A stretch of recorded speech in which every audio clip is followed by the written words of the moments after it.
Welcome into the CHGO Blackhawks postgame podcast presented by DraftKings Sportsbook, America's top-rated sportsbook. Download the app and use promo code CHGO when you sign up. Good evening.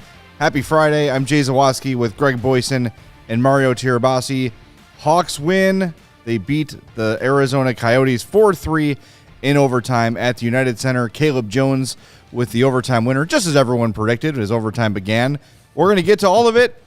Make sure if you're watching on YouTube, you smash that like button for us. I see a lot of you have done that already. Make sure you are subscribed to the channel as well. If you're listening to the podcast, thank you for that. Make sure you're following or subscribed on your podcast app as well. And if you're feeling frisky, a 5-star review on Apple Podcasts or Spotify would be really, really appreciated.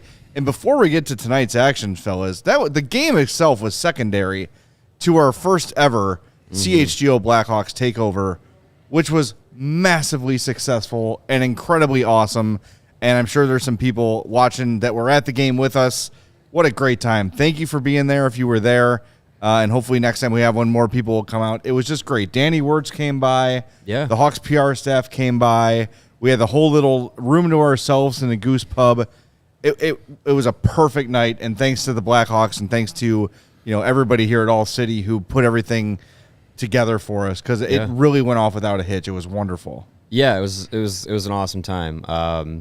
Got to meet a lot of people. Put some real names to some chat names and faces, which was a great experience and great to meet a lot of the diehards, a lot of the people that have found us organically, and a lot of people who were big Madhouse podcast fans that stuck around and have become CHGO Blackhawks fans. So it was great meeting everybody, talking hockey, talking life, talking. Met Charlie, our bacon guy friend, in person. Got to know a little bit about his story, which was awesome. Now, did you get any of the pocket bacon he brought with him? No. That was passed over to Greg, so we're gonna have to. It didn't even make it up the elevator. Yeah, I was gonna say. By the time I got to the 7th floor, that sucker was gone. So Charlie came in with. I thought he was joking. He's like, I'm gonna bring pocket bacon. I go, you got the bacon?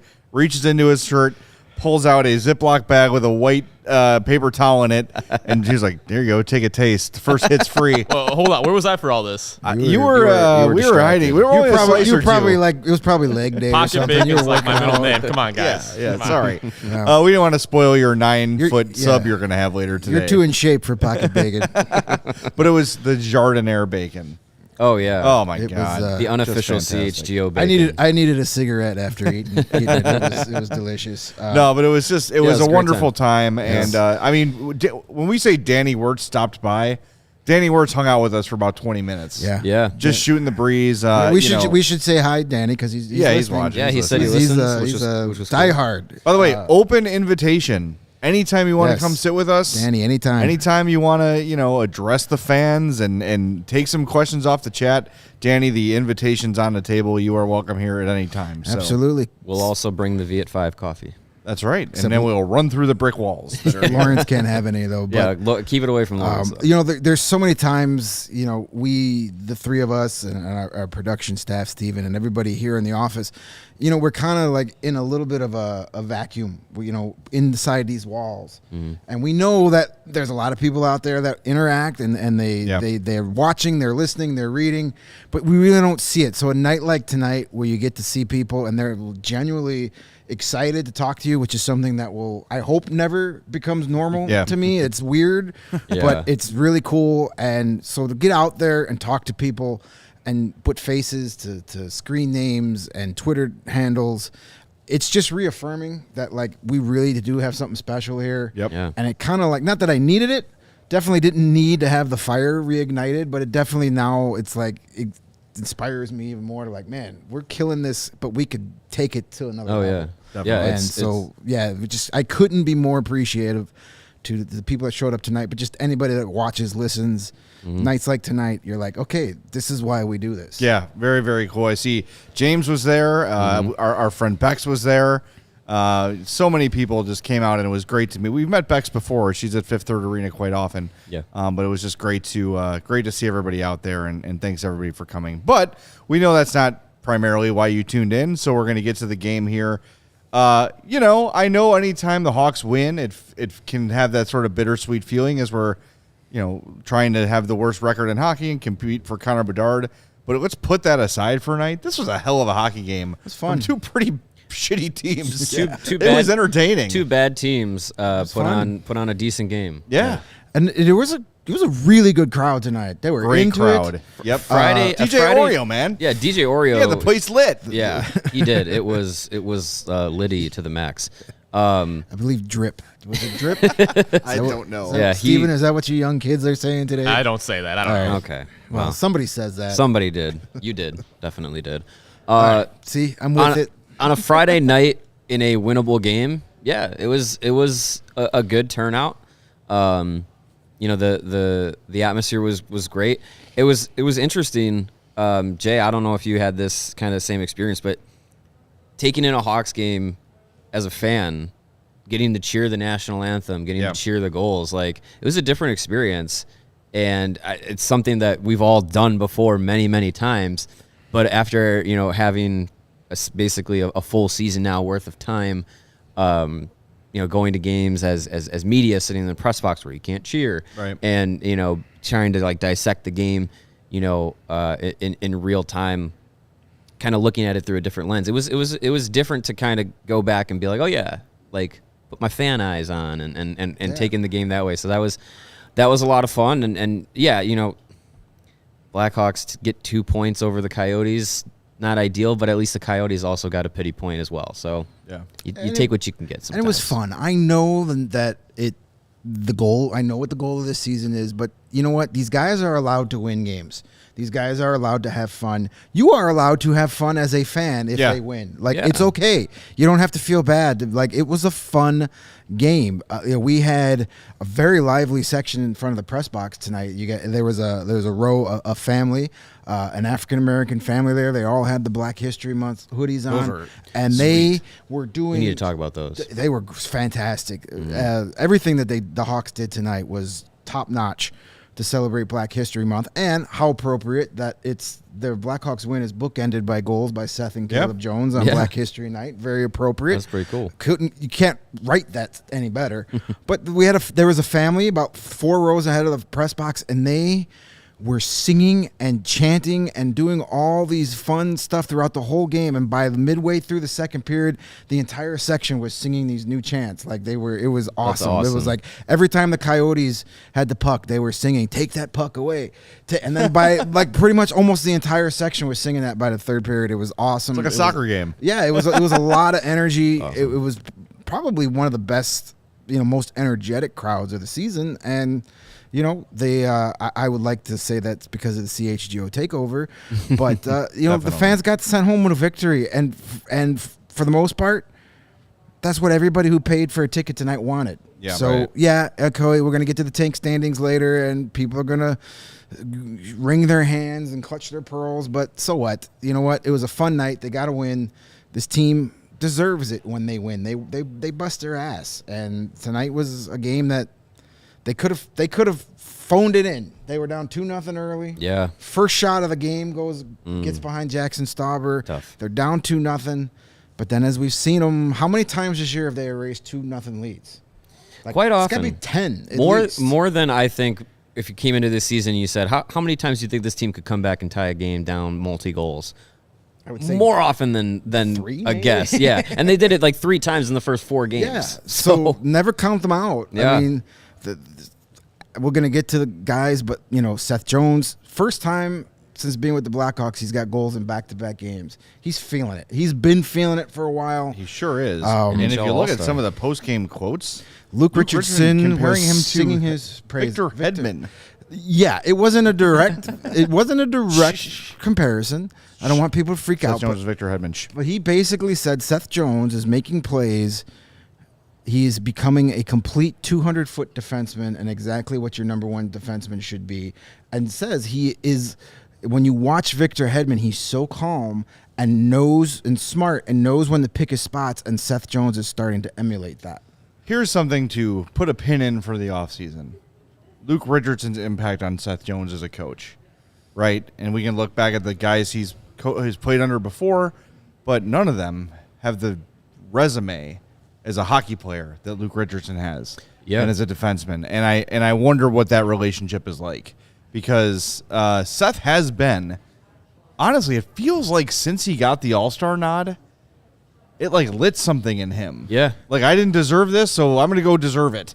Yeah. You know, I know it sounds crazy, but it almost feels like that was the moment where Seth was like, all right, I need to prove that I deserve this, and he has. He's been fantastic. The post-game show, the post-game locker room, he was made for me to feel the day he was announced as the All-Star.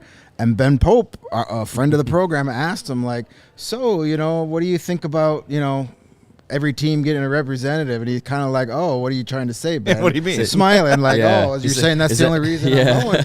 But he probably was like, okay, I'll show you. Yeah. I'll show everybody who says that, like, I'm only here for a technicality. Yeah. He's been an all-star defenseman. He's been a number one defenseman since then. Before we move on with the game, too, I do want to mention the Black History Month stuff the Hawks did today. Today was, like, Black History Celebration Day. In pregame warm-ups, they wore jerseys by local artist Tyrese Ingram. Mm-hmm. We got to see one of those up close. Just an awesome design. Cool. And then for the net, they had the Black National Anthem sang. Mm-hmm. That was awesome. Lift Every Voice before Jim Cornelison did it. The crowd was into it. They had I guess it was like a brass band, I guess you would call it. Before the game. Ramblers. Those guys were killers. Man, they were great. I'm gonna go see those guys in concert. They had a junior drum line with a bunch of like junior high kids doing a drum line, which was very impressive. I appreciated that cool. As a drummer. And DJ Oreo. DJ Oreo killed it. They had. Is he there? Because I don't think he's not the regular guy. No. Okay. No. The regular guy, I forget his name. I tweeted at him one time, and he wasn't doing the game, and he was like, "Oh, I'm not there tonight," and I was like, "Oh, that's embarrassing." Yeah, DJ Oreo was awesome. Yeah. He had a whole party going on in front of his booth tonight during the second intermission. He was the man. But yeah, the Hawks they just did and I want to say too, like for Native American Heritage Month, they had the drum circle every game. I wish they honor the soldiers. Season. For Native American History Month, it was always there was always at least one Native American veteran out there. Mm-hmm. Yeah. Since they've played at home in February, all service members have been African American. It's little things, and a cynic could maybe say, well, you know, they're just paying it lip service, and they're doing something. They're doing more than most teams. They're elevating the community, that they are in a historically black neighborhood. That it's gentrifying, of course, big time, the West Loop. But for years, you know, this was that, and they've put money into it. They've put money into the community. Mm-hmm. They're doing good things. And no, they're not perfect. Of course not. But you got to be pleased with how they handled Black History Month. And quite frankly, I think the crowd was great too. They really seemed to appreciate it. They were really into it. Yeah. They were learning some history that they probably hadn't learned before. I think just all in all, this was the most fun I've had at a Hawks game in a long time, all things considered. That's because you didn't have to work. They went in overtime. We have the takeover. They knocked the Black History Month stuff out of the park. It was just a wonderful night, and I hope everybody watching at home had fun watching. And in case you really love those jerseys, if you've got some disposable income lying around, they are auctioning them off for charity. But if you don't have that kind of money, and let's face it, most of us don't. You can buy T-shirt versions of that jersey on the blackhawkshop.com. Nice. And the hoodies as well that have the design on the back. That's the inside the number and the logos. You can buy the T-shirts and the hoodies, and the proceeds of that also go to different local charities. Might pick one of those up. That's awesome. Yeah, they look pretty cool. Yeah, that's to the point you were making, Jay, about what the Blackhawks are doing with these initiatives. It was something that both Jamie Faulkner and Danny Wirtz made a point of. When they spoke with the media last week about the efforts that they're putting into all these initiatives are not just here's a check. It's getting into the why that it's important, and I feel like the Blackhawks are doing a great job of really investing themselves as an organization into the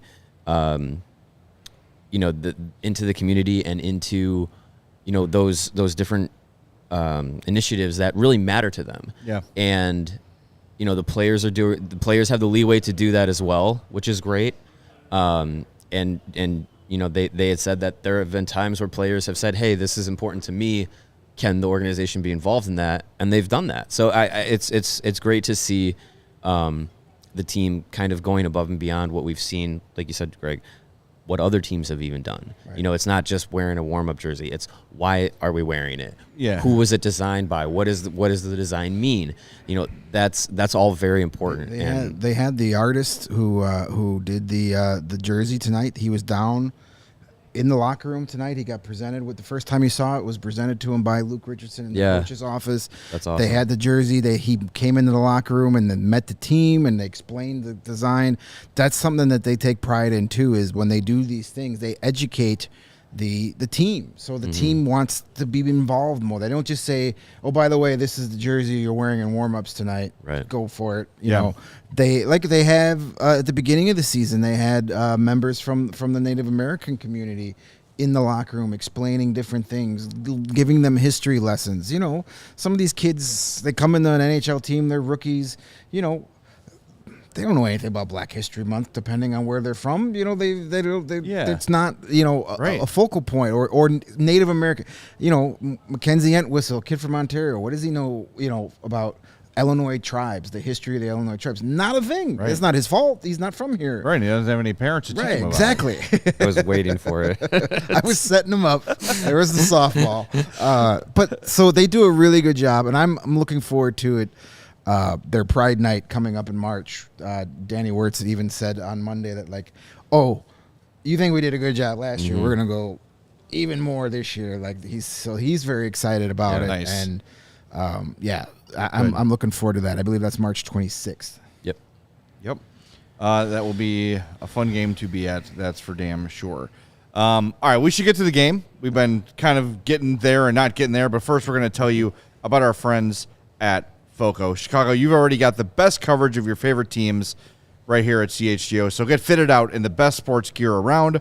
FOCO's got you covered from Soldier Field to the living room, north or south side, with hoodies, slippers, signs, bobbleheads, the occasional banana hammock, and everything in between. Get decked out like tomorrow with apparel from the leader in sports merch and collectibles, FOCO. Looking for the perfect gift for the football fan in your life? FOCO's got you covered with hoodies to fight that Lake Michigan breeze. Check out FOCO.com or click the link in the description below for all non-presale items. Use the promo code CHGO for 10% off. Again, that code CHGO at checkout for 10% off all non-presale items at FOCO. And after you get all your awesome Blackhawks gear from our friends at FOCO, what better place to show it off than at the United Center, cheering on your favorite team? And when you want to get there, you want to go visit our friends Game Time, the hottest new ticketing site that makes it easier than ever to score the best deals on tickets to sporting events, concerts, and shows. Have you ever dreamed in sitting in the seat you thought you never could? Maybe you want to sit right behind the Blackhawks bench or sit in the first row of the 200 level.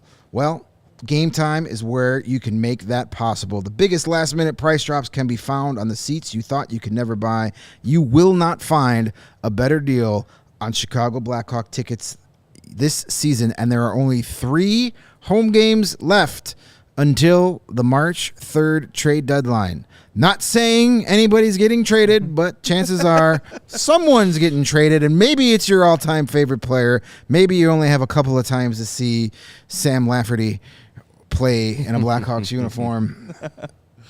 Well, check out Game Time. Get yourself the best deal to get to the United Center. They guarantee the lowest price. If you find a lower price on one of those imitation ticket websites, take a screenshot of it, send it to our friends at Game Time, and they will match the price. If you love CHGO, then you'll love Game Time. The best way to support us is by buying your tickets through the link in the description.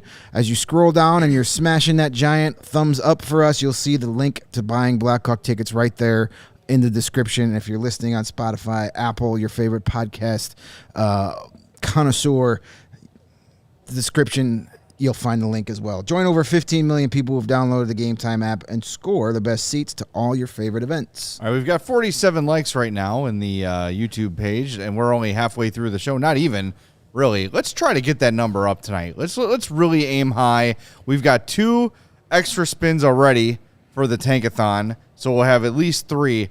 Let's push for 80 likes on this show. I think we can do it. We got 78 people in the chat right now. Yeah. So it's a late Friday night. Hawks win. It's a historic night. Let's do it. Try to get us to 80, and we'll get there's 33 of you in there that haven't clicked yet. That's exactly right.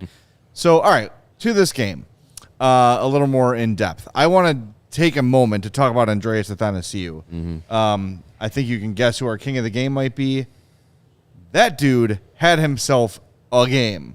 He had 3 points. He had 8 shots on goal. Jeez. Like, he was all over the place, and I mean, he could have had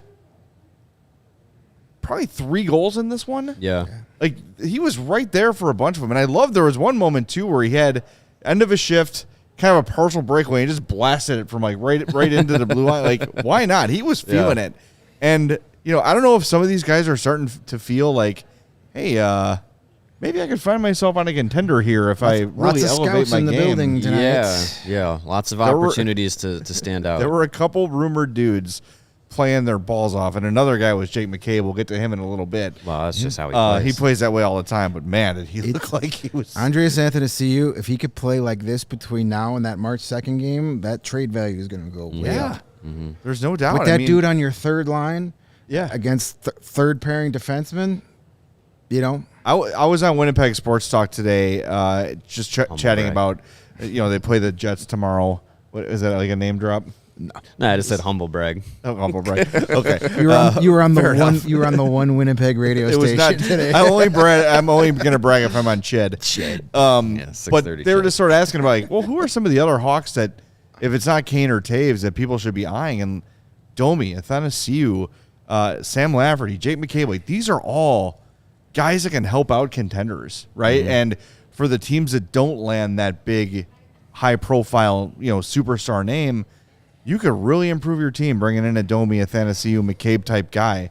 And I think, you know, these guys kind of feel like I should try to make an impression now because they're not married here, and I think a lot of them know their future here isn't guaranteed. Right. It's one thing if they feel like, all right, in 3-4 years I'll still be here and it'll be worth waiting it out. Yeah. I don't think a lot of guys feel that security, so I don't blame them for trying to get away from Max Domi and Andreas Athanasiou knew exactly what they were doing. Yes. We're going to take a 1-year deal. We're going to both get to play in the top 6 all season. No other team's going to offer us that. We're going to get a chance to be go-to guys and then hopefully get traded to a team that's going to make a Stanley Cup run or at least get in the postseason. So, I mean, to them, it was ideal situations. I mean, granted, I'm sure they would have loved to have, you know, the Toronto Maple Leafs or the Colorado Avalanche calling them on July 1st, but that wasn't happening. So now it's like, hey, I get to be in a top 6 role and then go play in the Stanley Cup playoffs. I mean, they've had no pressure since day one of being here. No. Except go out and play your best. And we're starting to see it from Athanasiou tonight. Yeah, good. It's good that he's, you know, he started the season pretty hot, and this game was definitely a step back in that direction, which is really good. You know, he took the puck off his mouth a couple of days ago after the All-Star break was over. Ever since then, he's, you know, showing a lot of jump in his step in practices, and finally translated in this game. So yeah, it's great to see him, you know, at this time of year picking up the game. You know, with Max Domi, I mean, there's a guy who, you know, if he continues this level of play through the rest of the time that he's with the Blackhawks, and then likely when he gets traded, brings that to the team that acquires him, he's looking at a very nice opportunity this summer to get a long-term deal elsewhere, likely elsewhere, for a pretty nice pay raise than his $3 million salary this year with Chicago. So he's making the absolute most of this opportunity. Absolutely. He's proven to the rest of the league that he could be a full-time center. Yes. He's been which is very valuable. All October, we were like, oh, my God, he's winning 54% of his faceoffs. He won't be able to keep that up. Yeah. He sure has. To quote, he's like, yeah, I can. Watch me. And he has. He's been phenomenal. He's been one of the best faceoff guys on the team. And that's like, you know, not every team is going to want Bo Horvat or Timo Meier. They don't need those guys per se. Sure, they'd want them, but they don't need them. They need, a team like Toronto needs that third line center that can win draws and score some goals. I wouldn't even be surprised if the team that traded for him last year, Carolina, maybe makes a phone call. Yeah, and say, hey, sure. Max, you still got your apartment you rented out here last spring? You want to come back? We'll get it for you. Yeah. He's going to get some interest out there because of the fact that he's proven this year that he could be a very effective center, and which he's I don't cheap. Yes, and it's not going to cost much actual physical cash, cap space, or assets to get him. Right. Yeah. Jamie says in the chat he wants Domi to stay. I wouldn't be upset with that either. And again, this comes to Kyle Davidson just sort of setting his price, and saying, all right, well, if I get this, I will trade this guy. If not, if Domi makes it through the deadline, I could see them announcing an extension with him like that day, Yeah, or very maybe. quickly after that. Yeah. Because he has said he wants to be here. I think he's enjoyed being in Chicago. He said that he came here because of Luke Richardson being named the head coach. That was a big factor in him wanting to come to Chicago as a free agent. So those are real things that he can consider. And look, if he wants, I think he's in a situation kind of like Dylan Strome, where I think he's just looking for a team to invest in him. And the season that he's been having this year, I think there's going to be options out there for him to find a team that will invest in him. Maybe Chicago is a team that does that. I wouldn't hate it. I know at the beginning of the season when we were going through our free agency, like, who would you want here? We all kind of poo-pooed the idea of Domi coming here, but he's done really well. On the ice, off the ice, he's a favorite in the locker room, which is good to see.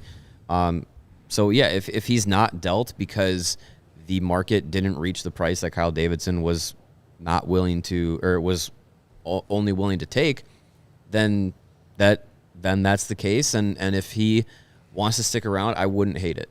I would not be against it. What do you guys make of the disallowed goal tonight on the Max Domi? I have a breakaway, but I'm going to leave a drop pass here for Taylor Radish play. I mean, he bowled right into him. Like, it was really hard. Just shoot. It was really hard to say, like, that shouldn't have been goalie interference. Like, I know goalie interference is the Wild West of rules in the when NHL. You drop the puck back and then just go straight into him. Yeah, you can't play fullback. People were screaming. People were play. Screaming. He was out of the crease. It's like, yeah, but he made that was the right. I was shocked that they even played like Chelsea Dagger all the way through. Yeah, I was like, wait a minute, that guys, wave off that clearly doesn't count. Clear. Yeah. And the funniest thing, literally, is I was looking down, typing something, and I looked up as that play developed, and I see Domi getting in. And I'm like, this guy's probably going to pass it, isn't he? And sure enough, I was like, I was kidding, Max. I wasn't being.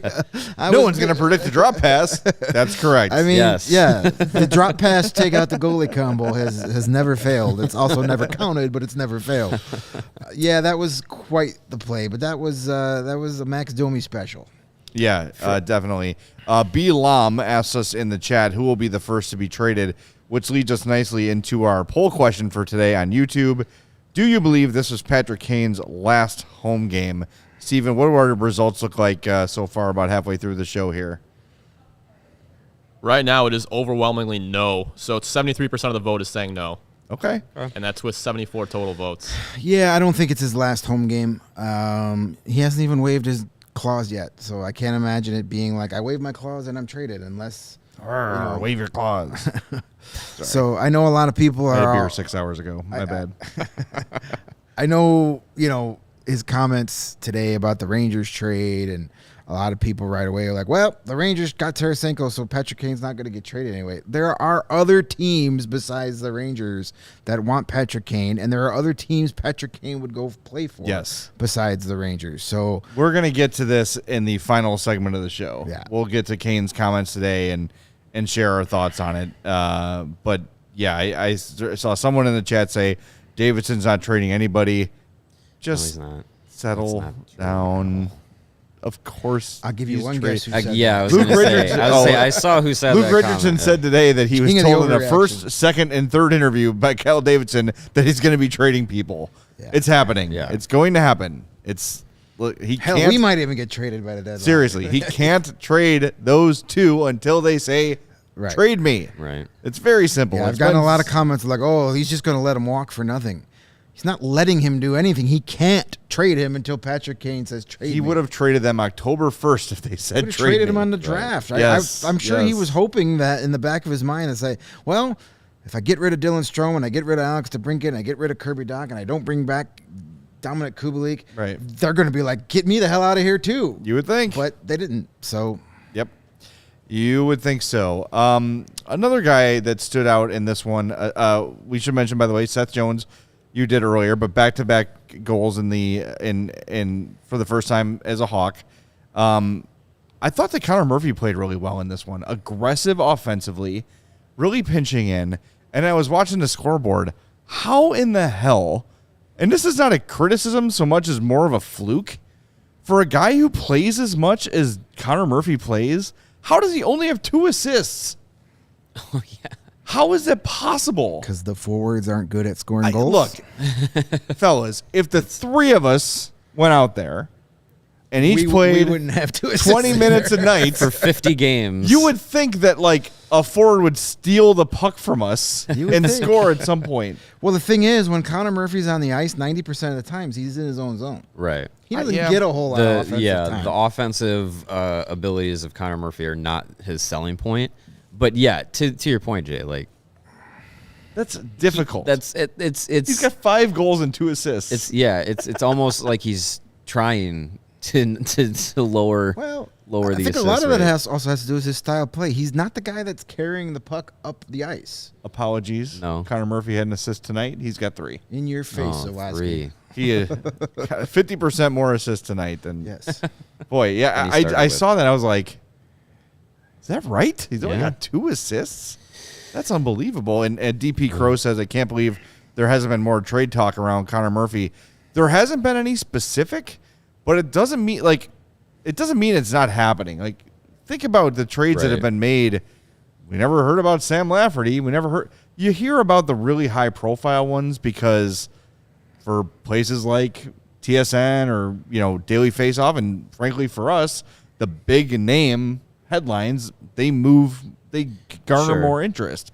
But I think teams are definitely taking a look at Connor Murphy. Yeah. For as inexpensive as he is and as effective as he is. Yeah, him and McCabe. I think I think they would get similar returns, but they're both in the same boat of cost controlled guys that you can step into any lineup and play 20+ minutes a night if necessary and play physical shutdown defensive And they're in the roles. prime of their careers. Yeah, For 2 more seasons each. at least. Yeah.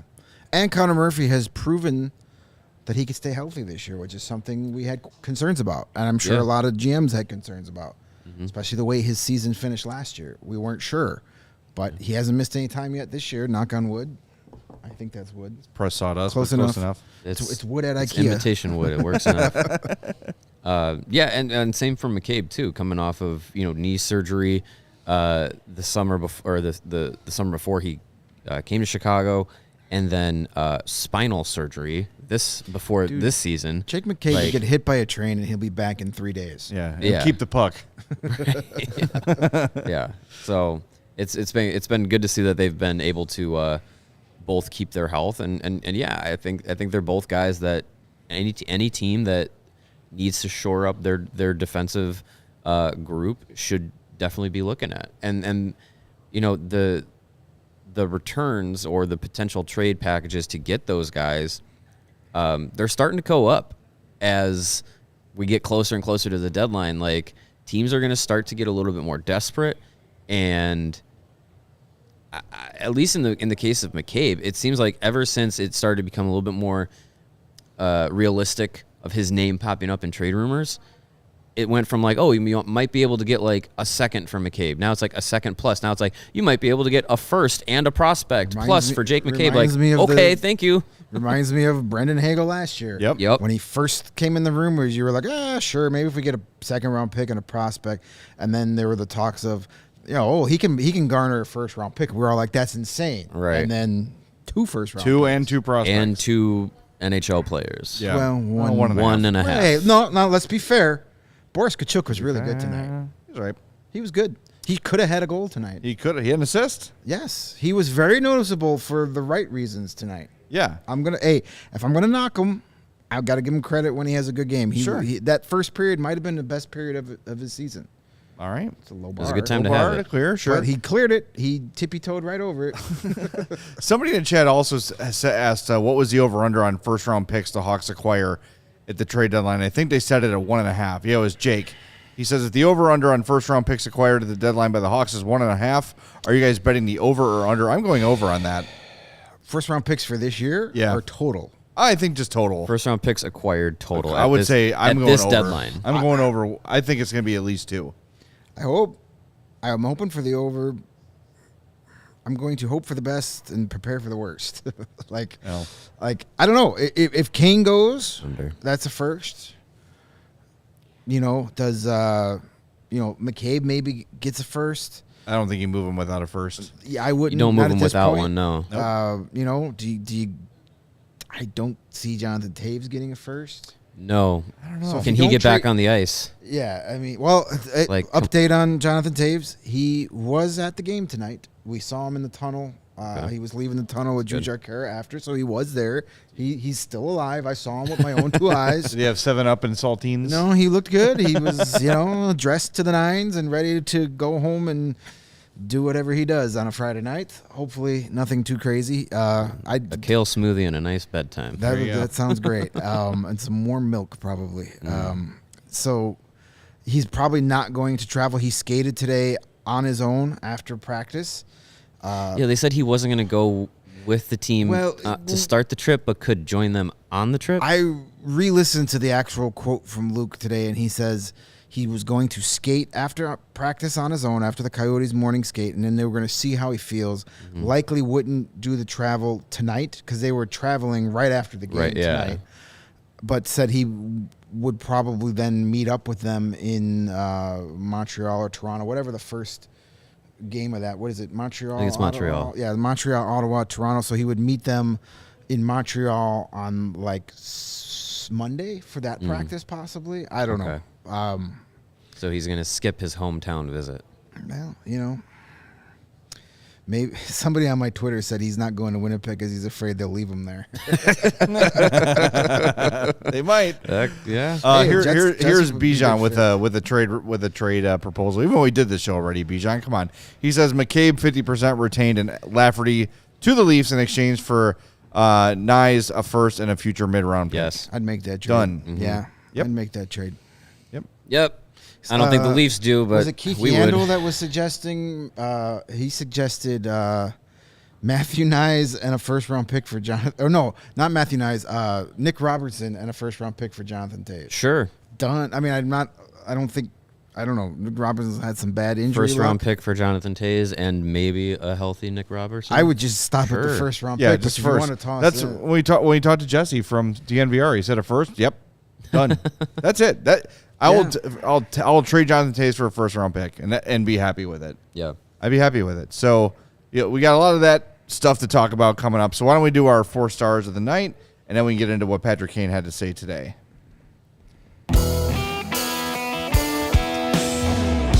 The 3 stars of this game. Number 3 was Seth Jones.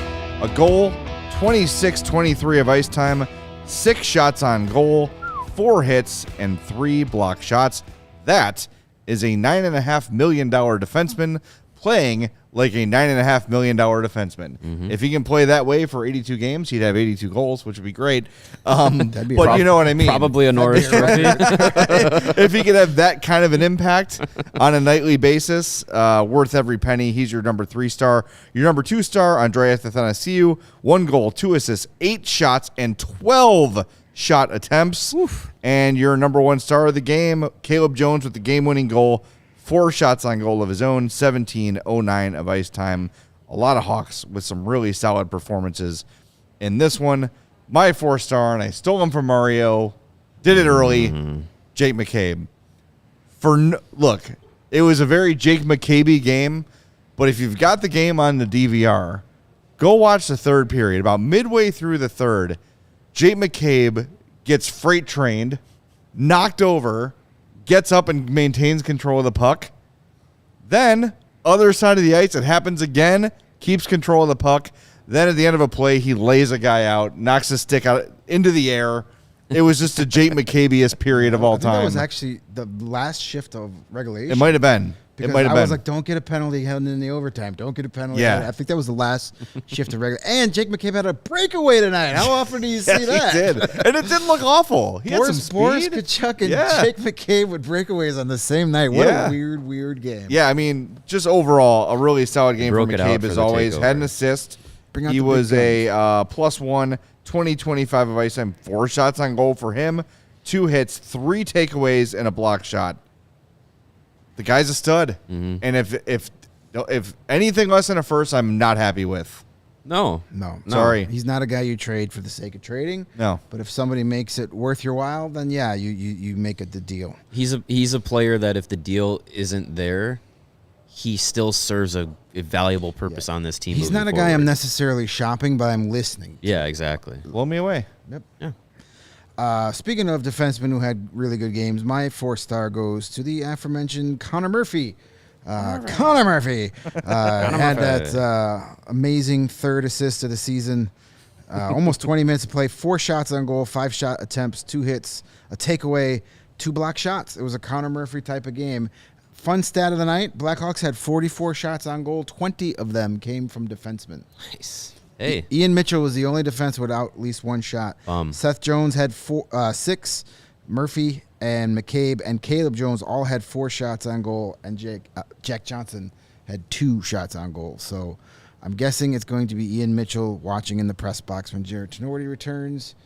I was thinking maybe it'd be Caleb after he took those 2 penalties, but you can't bench the guy after he scored the game-winning goal. You could, but it would be silly. It would be silly, yeah. Yeah, really good to see the defenseman jumping into the offensive game, and it showed tonight. How many times this season have the Blackhawks surpassed 40 shots on goal? It can't be more than often. You can count on one hand. So, really active offensively there. So good to see. My 4-star of the game wasn't the prettiest game, but you don't always need to put in the prettiest game to get a win in the NHL. Jaxson Stauber makes 23 saves on the night, earns himself his 3rd NHL win. Yeah.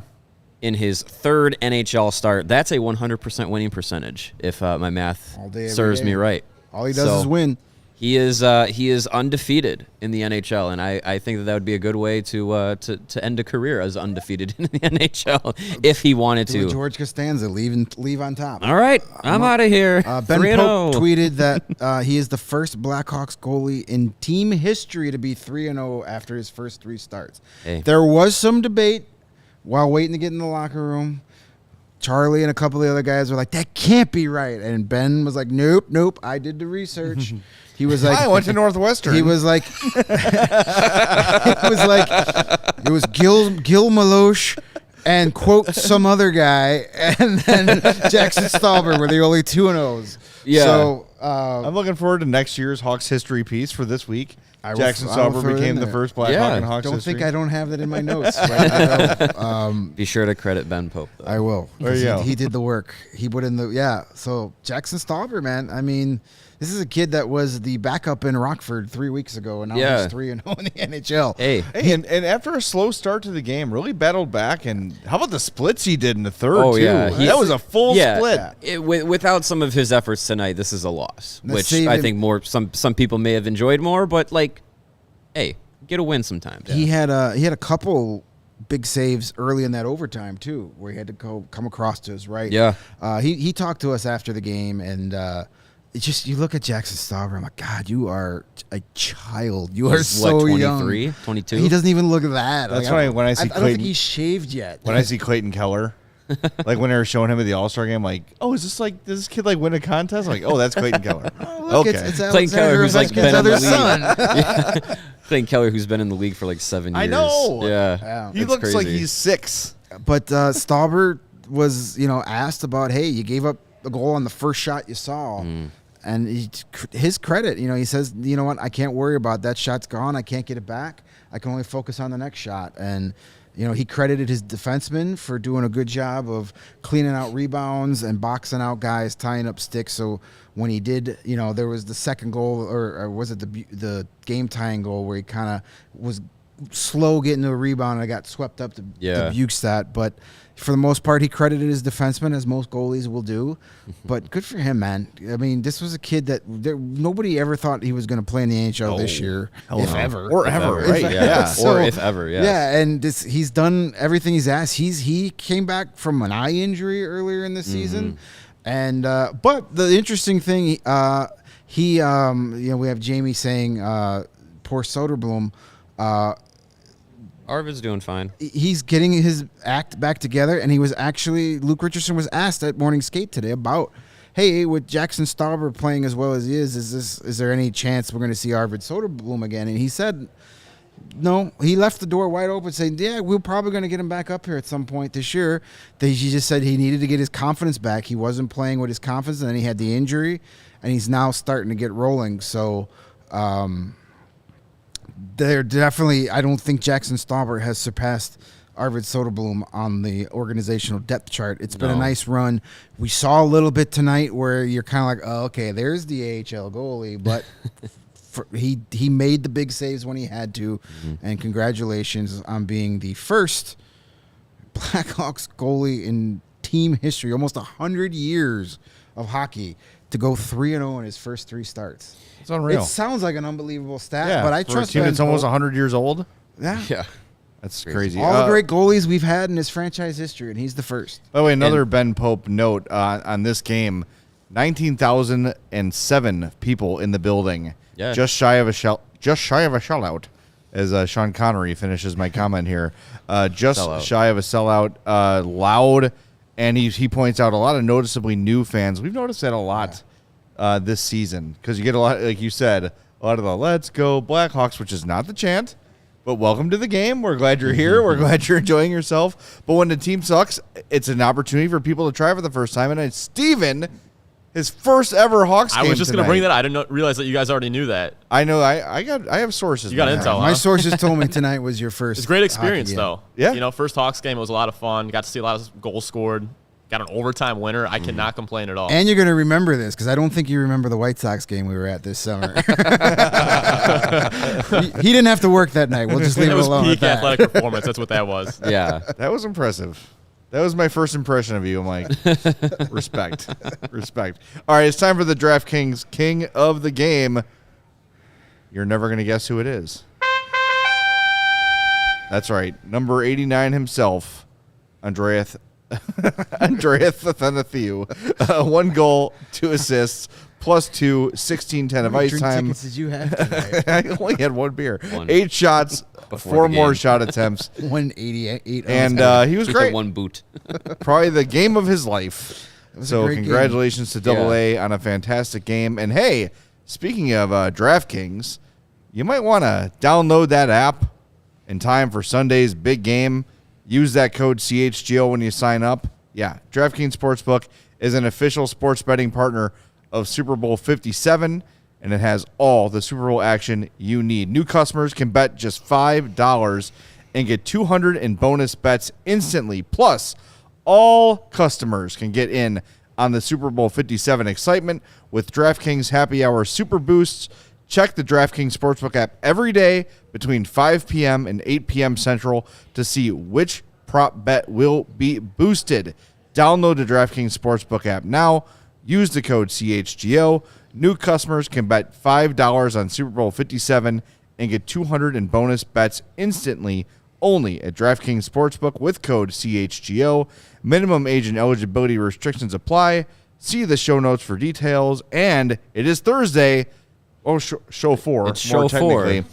It It is is time for the DraftKings pick of the week.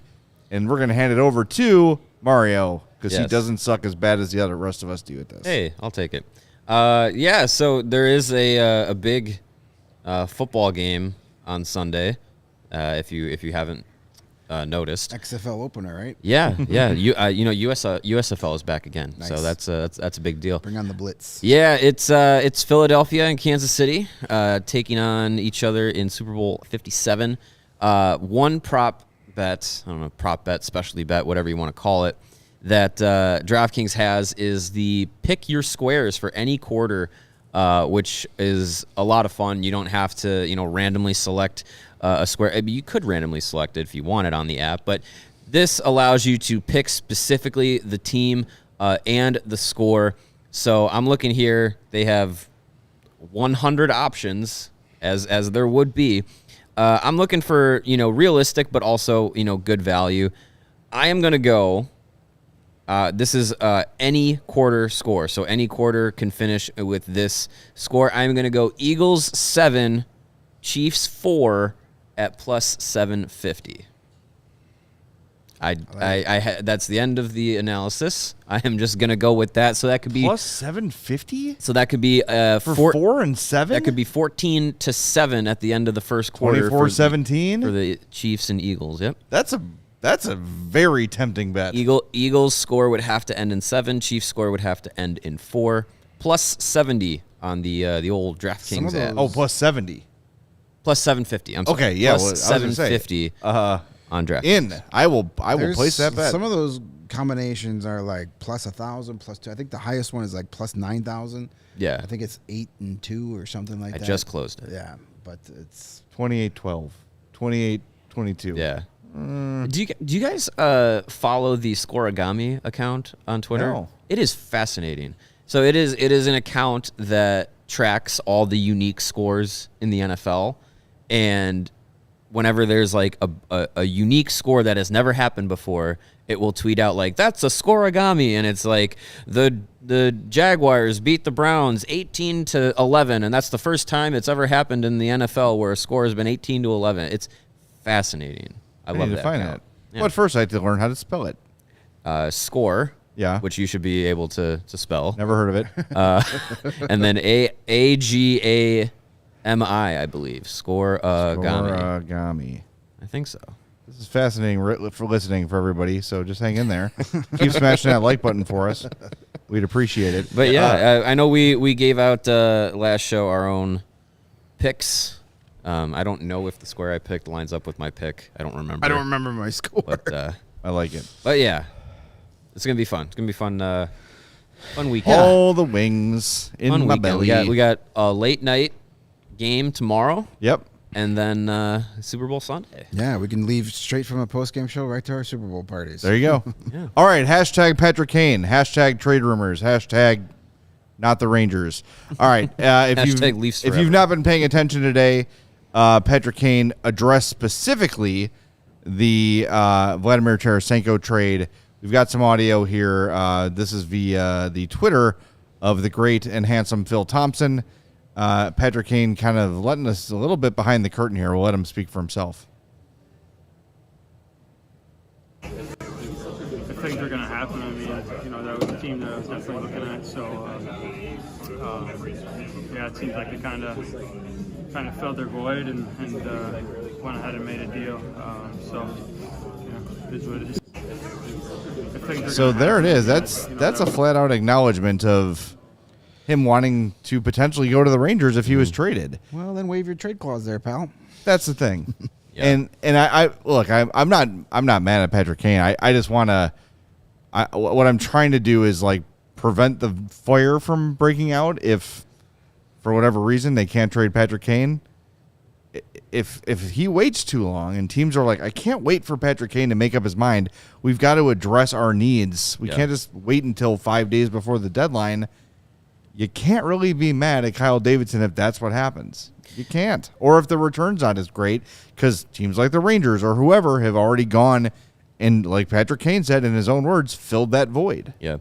I go to a friend of the program, Emily Kaplan, on this report where after the trade was made and people were saying like, oh, I thought Patrick Kane was going to go to the Rangers and whatnot. She reported that, the Rangers were looking at Kane as an option as well, but the concern came from the asking price to get him, the expected asking price to get him, and their concerns with his injury. And believe what you want about his injury, if it's overblown or if it's legitimate. I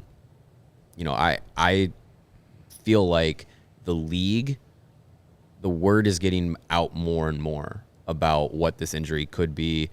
Patrick Kane can downplay it as much as he wants. He's not going to come out and say, yeah, I'm playing hurt, I'm playing at 50% or whatever it is. He's not going to do that. But I think if one team, especially the team that seemed like the top option for him to go to, if that team is going to say, like, you know what, it was going to cost us too much, and it was going to cost us too much for a player that we have questions about his health status, that's going to go around the league and cause a ripple effect. Because if another team is looking at Patrick Kane and they say, you know what, the Rangers ducked out, we are going to pull back our offer or lessen it because we have the same, we also kind of had those same health questions, and now it's maybe affirmed by the Rangers having those questions. If that's the case, I'm starting to think that even if Patrick Kane goes to Kyle Davidson saying, you know what, I would like to be open, I'm open to being traded, here are my teams, Kyle Davidson, is he forced to trade Patrick Kane if he waives? Because if a team says, if his best offer doesn't include either an A-level prospect or a first-round pick, like, you can't say, oh, I'm going to trade Patrick Kane and then go to a team and they're like, well, we're just going to give you a B prospect and a second-round pick because we have these concerns. If he takes that, like, is it better than nothing? Sure, but I think so. And I'll say this first before I answer that question directly. I don't think a team's going to have the balls to call Kyle Davidson and say, we want Patrick Kane, we'll give you a second and a B-level prospect. Because he's going to say, who dis, new phone, click. Right. You know what I mean? Well, that's my point. But I do think if it comes to that, and it's a matter of, okay, so there's a couple things to weigh here too.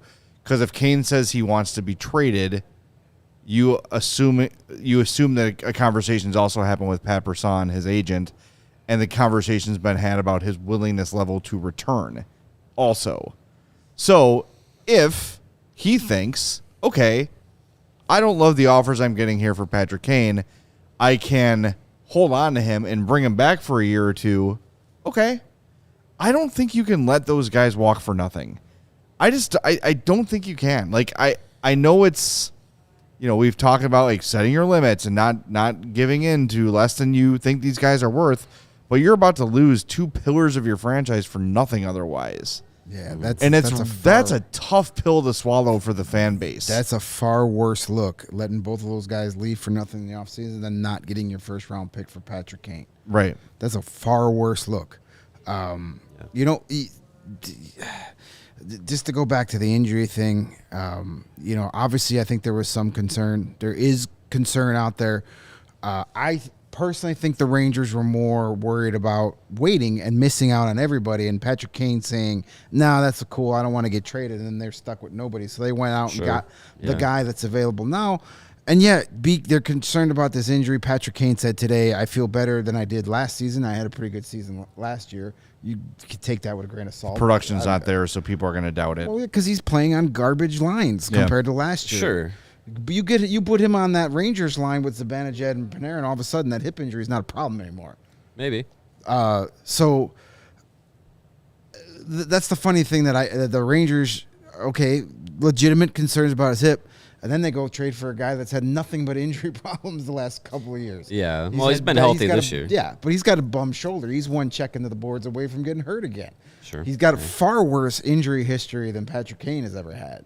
So, I think it had more to do with Vladimir Tarasenko is available and can be on our team tomorrow. Patrick Kane, we don't know. Mm-hmm. So let's fill our need now. And the Kane saying it wasn't the happiest trade. It's not the happiest I've been after seeing a trade. Shit or get off the pot, buddy. Yeah. Like, you want to play for the Rangers, tell them you want to play for the Rangers. Or just make the decision already.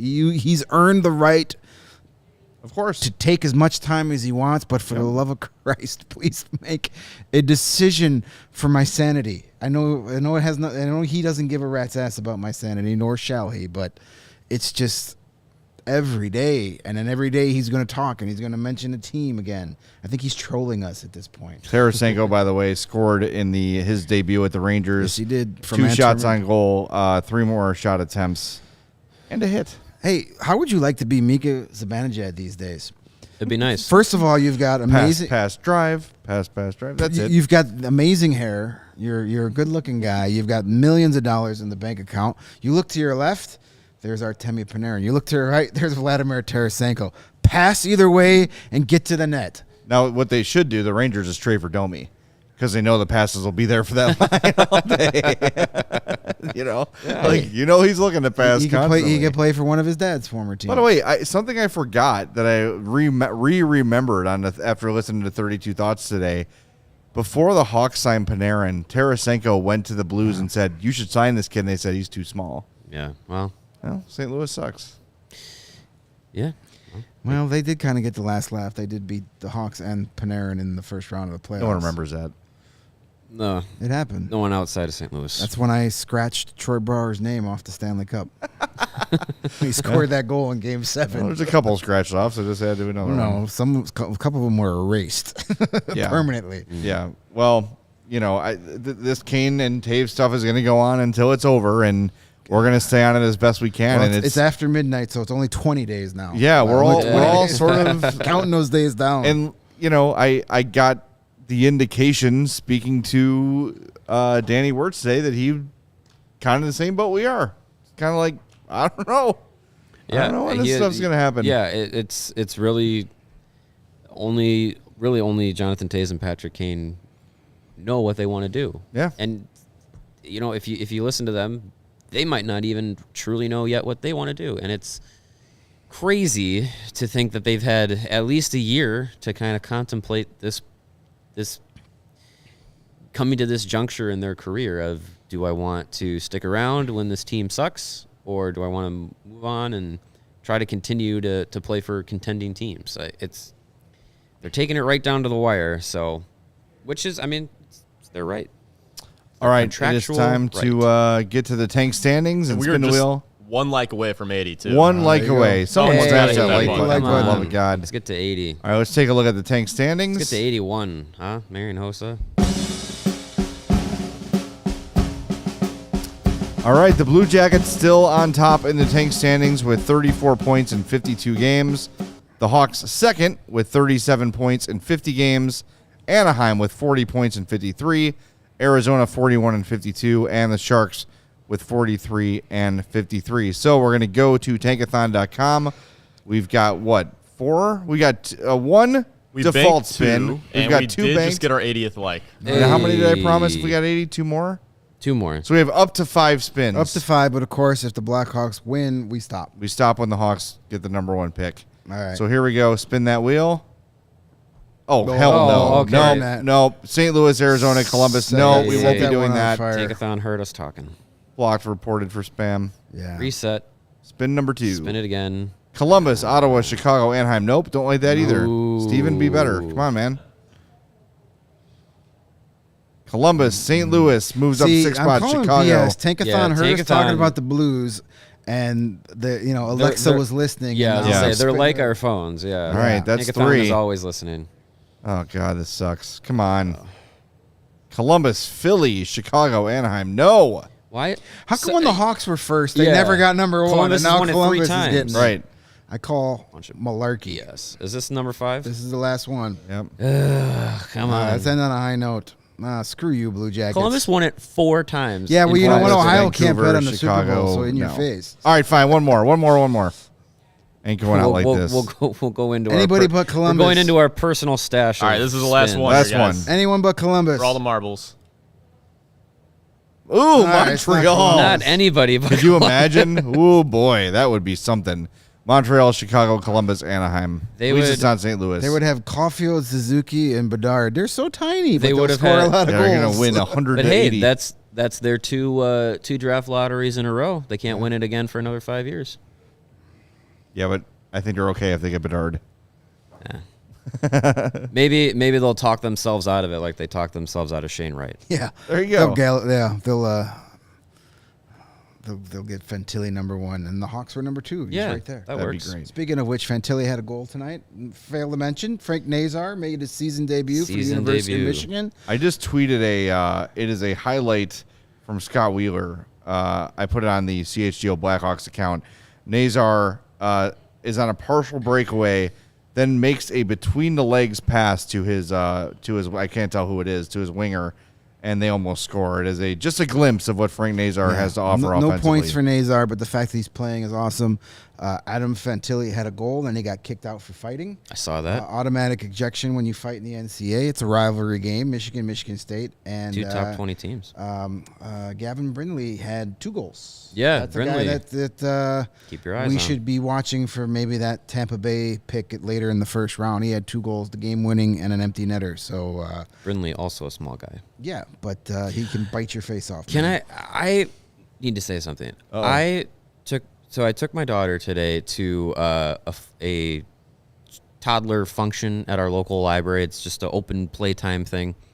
I overheard a girl, a mom, call out to her child, and this is a name I thought only existed in the 80s. Brindley. I have not heard that name other than in like Saved by the Bell or something like that. That sounds very much like, I'm just going to picture the mom here, and I'm going to paint everyone a mental picture. Oh, boy. Bedazzled jeans with a boot cut, an Affliction-style shirt, and chunky highlights. Am I right? Brindley. Yeah. They go to a lot of Kenny Chesney concerts. They might be, yeah. Yeah. Yeah. Do they have a Live, I Laugh, heard- Love sticker on their car? Jack Daniels in the coffee cup. That could be too. That might have been. Three vape pens and the Grand Cherokee cup holders. I just heard it and my ears pricked. I was like, Brindley. That's I have heard that name recently. I think Really? I knew somebody who had a cat named Brindley, but that's about it. Interesting. I can't talk because my daughter is Adeline, and 1 year on her softball team, there was Adeline, Addison, Adelaide, and Come Abriana. on. No way. All on the same team. Did they all go by Addie? 2 of them went by Eddie. Yes. Good thing you had numbers. Very frustrating. Yeah, right. All right, let's wrap this up so Stephen can go eat his 9 sandwiches. We want to thank our presenting sponsor, DraftKings Sportsbook, America's top-rated sportsbook. Download the app. Use promo code CHGO when you sign up. We're back after Hawks and Jets tomorrow night. Remote, but it doesn't matter. We're still there for you, so be there for us, and we'll keep spinning that Tankathon wheel until the wheels fall off. Make sure you have your Saturday night coffee. That's right. For Greg and Mario, I'm Jay. Thanks to everybody that came to the takeover tonight. We appreciate it. Looking forward to doing a lot more cool stuff like that as the season goes on. Maybe not takeovers, but some watch parties potentially coming up. Yeah. And I know we're going to have a happy hour coming up. So stick with us. We'll be with you all through the season and beyond on the CHGO Blackhawks podcast.